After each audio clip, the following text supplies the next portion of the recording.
Assalamualaikum warahmatullahi wabarakatuh. Perkenalkan, saya Muhammad Hafiz Aulia dengan NIM 2523173. Ingin menjelaskan tentang apa itu handout atau materi ajar dan LKPD atau biasa disebut dengan lembar kerja peserta didik.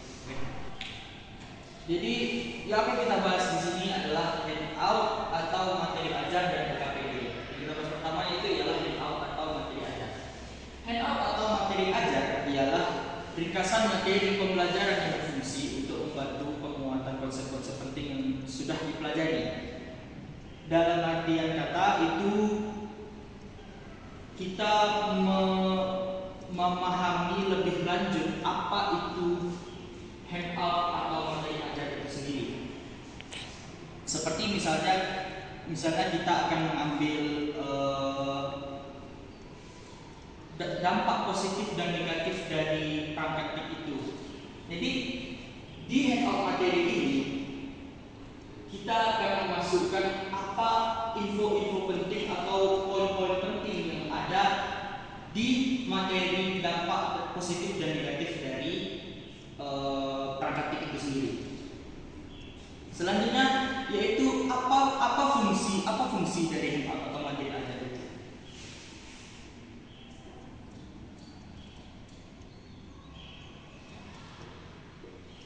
Yang pertama yaitu ialah penguatan konsep.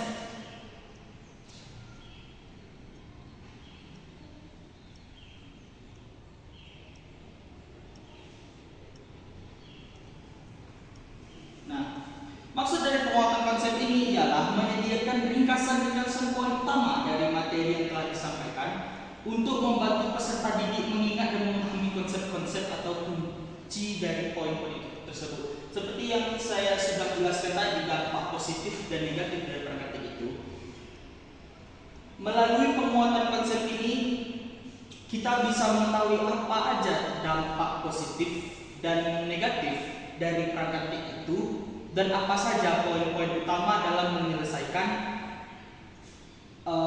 dampak positif dan negatif dari perangkat itu sendiri. Dan yang kedua ialah mempermudah pemahaman.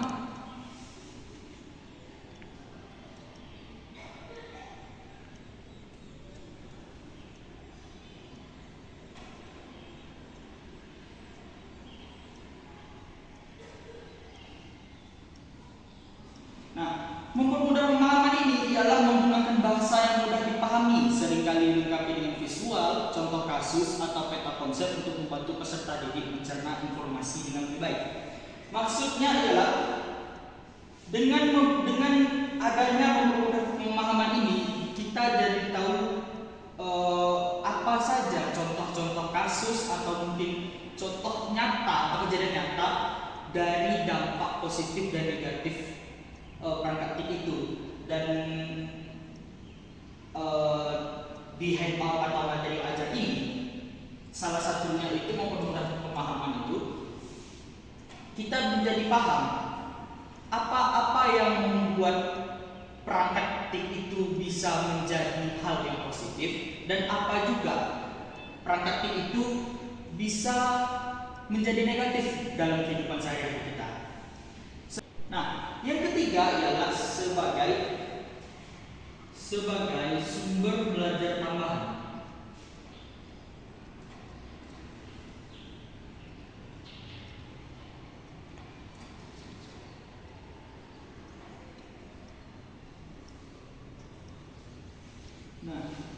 Sebagai sumber belajar tambahan, fungsinya itu ialah sebagai referensi cepat yang dapat diakses oleh peserta didik setelah sesi pembelajaran, membantu mereka meninjau kembali materi kapan saja.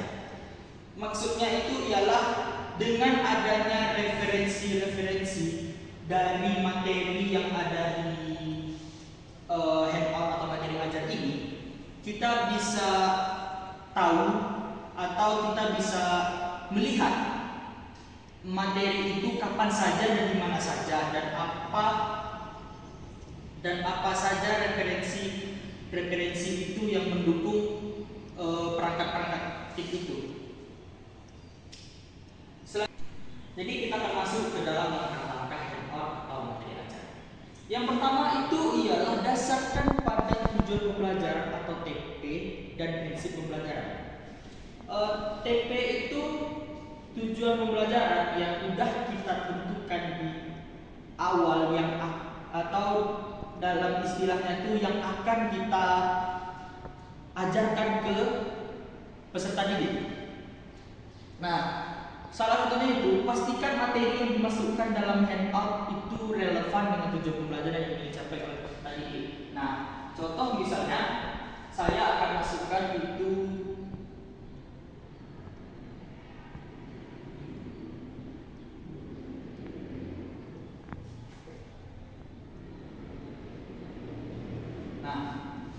dampak positif negatif. Nah, ini juga salah satu tujuan pembelajaran atau prinsip pembelajaran yang akan kita masukkan ke dalam handout atau materi ajar ini. Dan yang kedua ialah identifikasi konsep pentingnya. Identifikasi konsep penting ini maksudnya ialah tentukan poin-poin atau ide utama yang harus dipahami oleh peserta didik dari topik yang akan kita sampaikan. Dan itu fokus pada esensi atau intisari materi itu, dan juga tidak perlu terlalu banyak di dalam materi ini. Maksudnya itu kayak misalnya kita ingin mengetahui apa itu dampak positif dan negatif. Nah, kita harus mencari tahu apa saja konsep-konsep penting atau poin-poin penting yang ada dalam dampak positif dan negatif ini. Dan yang ketiga itu susun ringkasan materi.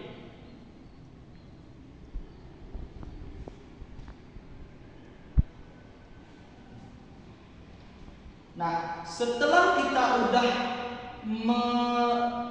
memenuhi langkah kedua yaitu identifikasi konsep penting atau kita menemukan poin-poin penting yang ada di dampak positif negatif pragmatik itu. Nah, selanjutnya kita akan masuk ke susun ringkasan materi. Dari semua poin-poin penting yang sudah kita kumpulkan, kita ringkas kembali agar mudah dimengerti oleh peserta didik dan mudah ditangkap oleh peserta didik atau mudah dimengerti. Nah, yang selanjutnya ialah sertakan visual atau kejadian nyatanya. Maksudnya yaitu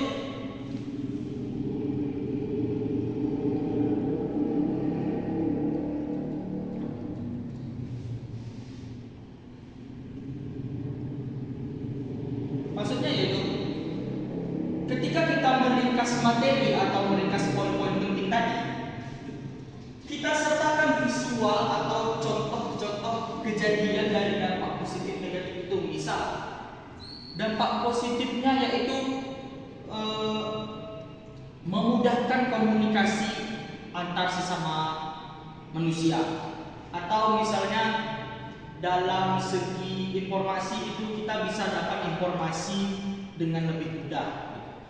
Jadi dari ringkasan materi itu kita sertakan visual dan contoh seperti yang saya sebutkan tadi. Di komunikasi maupun informasi kita lebih mudah memahami dampak positif dan negatif itu. Nah, yang selanjutnya yaitu periksa kembali dan revisi. Jadi setelah kita bikin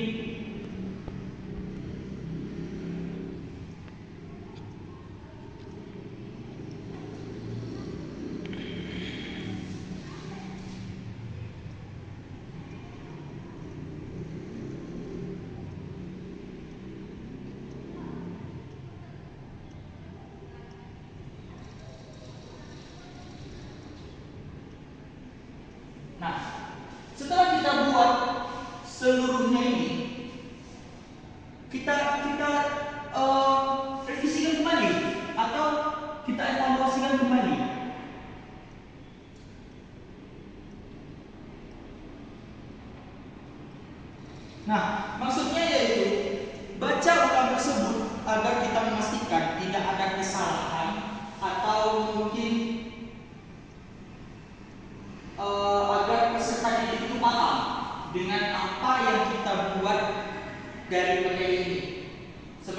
sudah kita buat tadi langkah-langkahnya, sesuaikan dengan tujuan pembelajarannya, buat atau cari poin-poin pentingnya, lalu susun ringkasan-ringkasan poin-poin dari materi itu dan sertakan visual contoh. Jadi dari semua itu yang sudah kita buat, kita lihat kembali apakah materinya itu sudah bagus, baik dari segi bahasanya, baik dari segi poin atau materinya, apakah itu sudah cocok untuk diberikan oleh peserta didik. Nah, kita akan masuk ke dalam LKPD atau lembar kerja peserta didik. Apa itu LKPD? LKPD ialah media aktivitas yang dirancang untuk membantu peserta didik mengembangkan keterampilan dan pemahaman mereka terhadap suatu materi pembelajaran.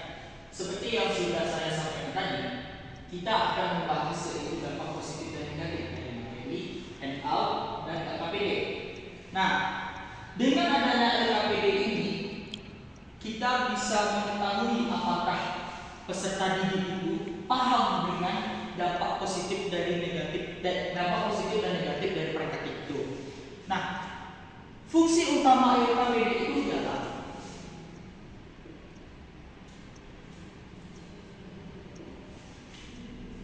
yang pertama itu fungsinya ialah membantu pengembangan keterampilan.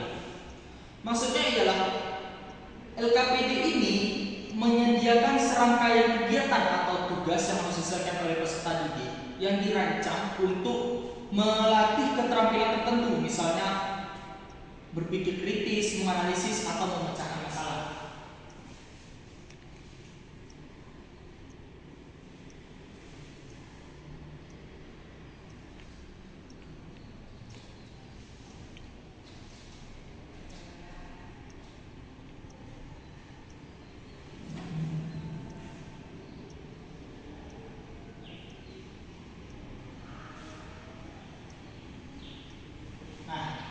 Yang kedua yaitu memfasilitasi partisipasi aktif.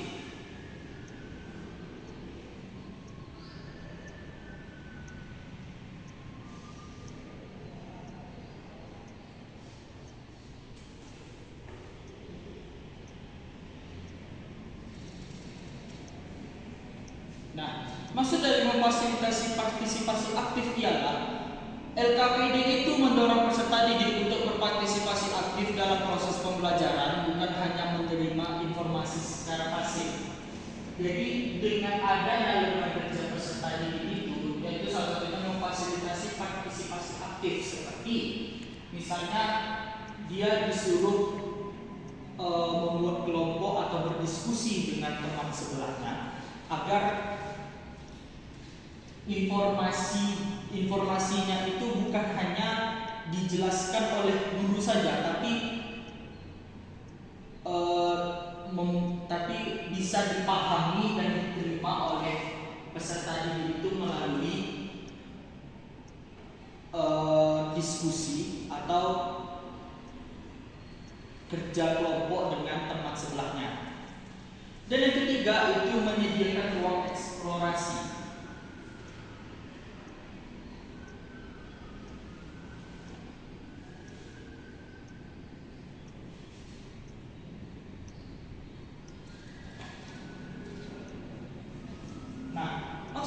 Menyediakan ruang eksplorasi ini ialah LKPD itu memberikan kesempatan bagi peserta didik untuk mengeksplorasi konsep atau materi secara mandiri atau berkelompok sehingga pembelajaran menjadi lebih bermakna. Sesuai yang saya sampaikan tadi di memfasilitasi partisipasi aktif tadi, dengan mereka kerja kelompok atau mungkin mereka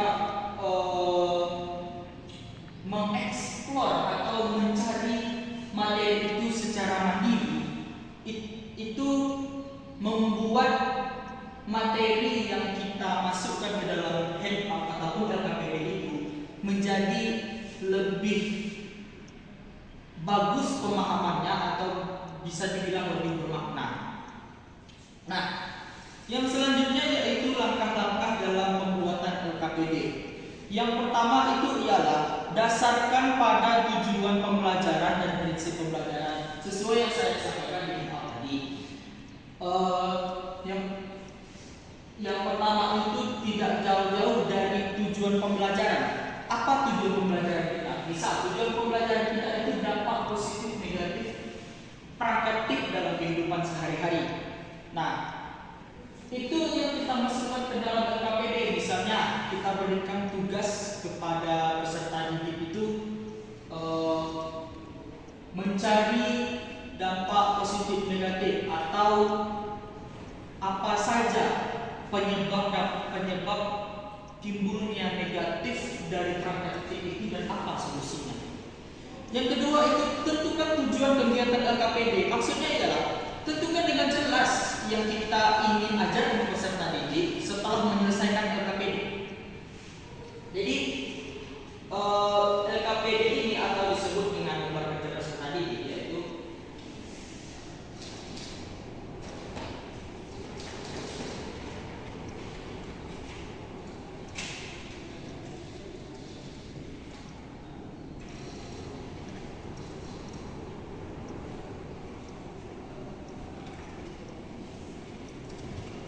tentukan tujuan materi atau tentukan tujuan kegiatan itu.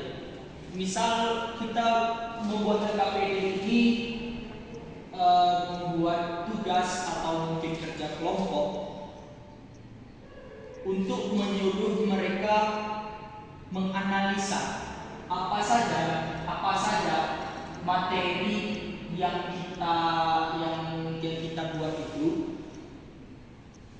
dan yang selanjutnya yaitu pilih teks atau sumber pelajaran.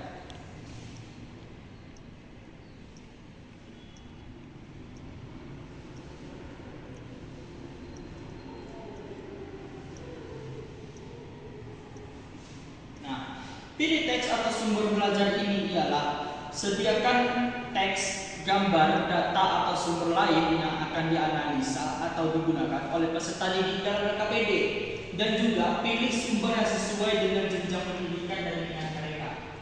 Seperti yang saya buat ini, misalnya dampak positif negatif di pembelajaran sekolah dasar. Mungkin segitu saja yang dapat saya sampaikan tentang menghemat atau mengajar dan juga LKPD. Sekian dari saya.